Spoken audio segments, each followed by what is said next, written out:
Hello everyone, welcome to our new episode of YouTube channel ILS Journey.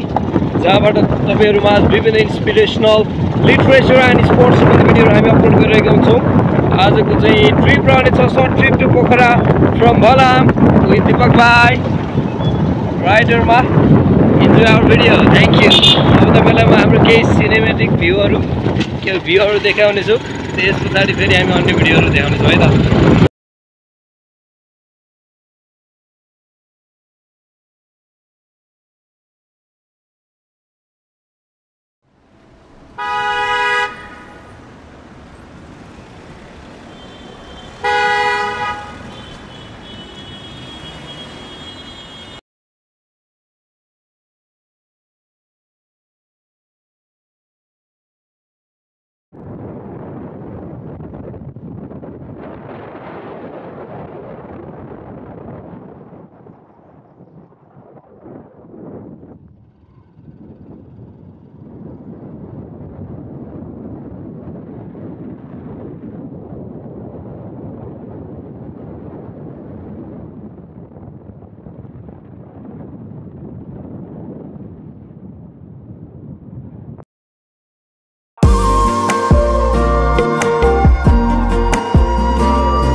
कस्तो रमाइलो मौसम अनि कस्तो रमाइलो प्रकृतिको काखमा म अनि मेरो विचार।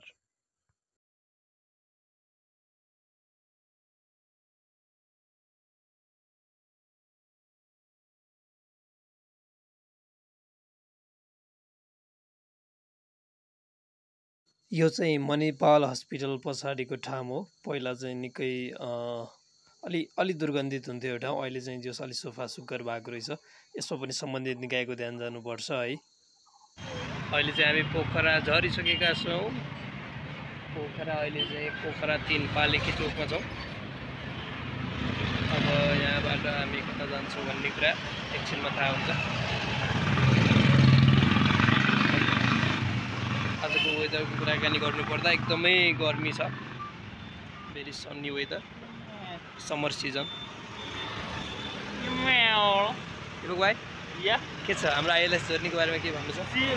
एकदम राम्रो छ, बेस्ट छ। आइएलएस चाहिँ सबैले माया गरिदिनु होला। ओके, आइएलएस राम्रो राम्रो काम मात्र गर्छ, नराम्रो काम चाहिँ त्याग्दै जान्छ। ओके, त्यो सिटी बसेर नराम्रो काम गर्छ। भर्खर झन् मोबाइल हेर्दा अनि हाम्रो च्यानलको लागि के छ अरू? हाम्रो च्यानलको लागि लाइक गरिदिनु होला, सब्सक्राइब गरिदिनु होला। च्यानलमा चाहिँ साथ सपोर्ट सबै गर्नु होला। Okay, thank you, keep in touch. Okay, अहिले चाहिँ हामी चिप्लेढुङ्गाबाट क्रस भएर रत्न इम्पोरियम हुँदै अगाडि जाँदैछौँ र अब हामी यहाँबाट लेक साइडका लागि जान्छौँ। हाम्रो यात्रा अब यहाँबाट लेक साइड बाँकी भिडियो हामी लेक साइडमा पुगेपछि अरू कन्टेन्टहरू तपाईँलाई त्यहाँ एड गर्छौँ है त।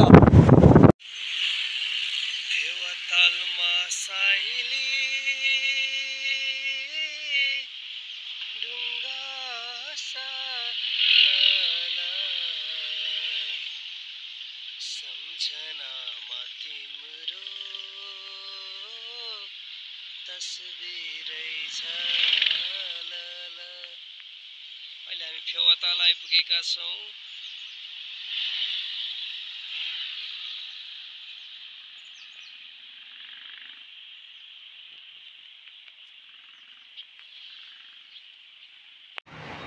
हेलो, म चाहिँ अहिले कपाल र दारी मिलाउनु पर्यो भनेर हाम्रो लभली ब्रदरकोमा आएको छु।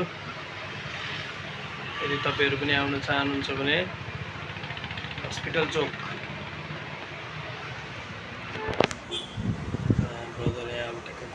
प्रोसेसको लागि हुन्छ टक्क अहिले काट्ने बेलामा चाहिँ हामी स्पिडवाला भिडियो अहिले एकछिनमा है त स्टे ट्युन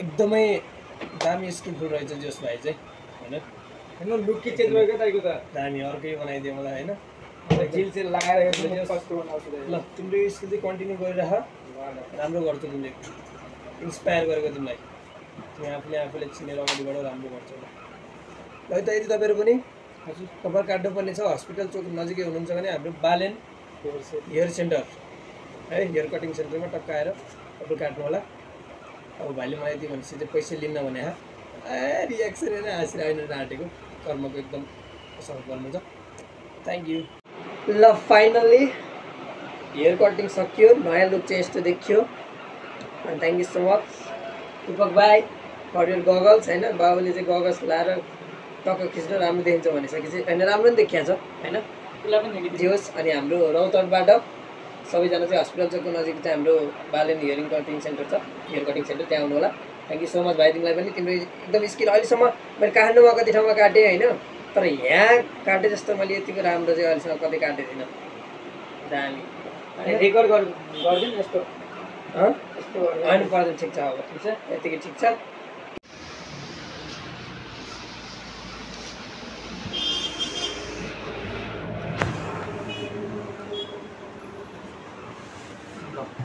दिएको गएर मेरो फोटो बस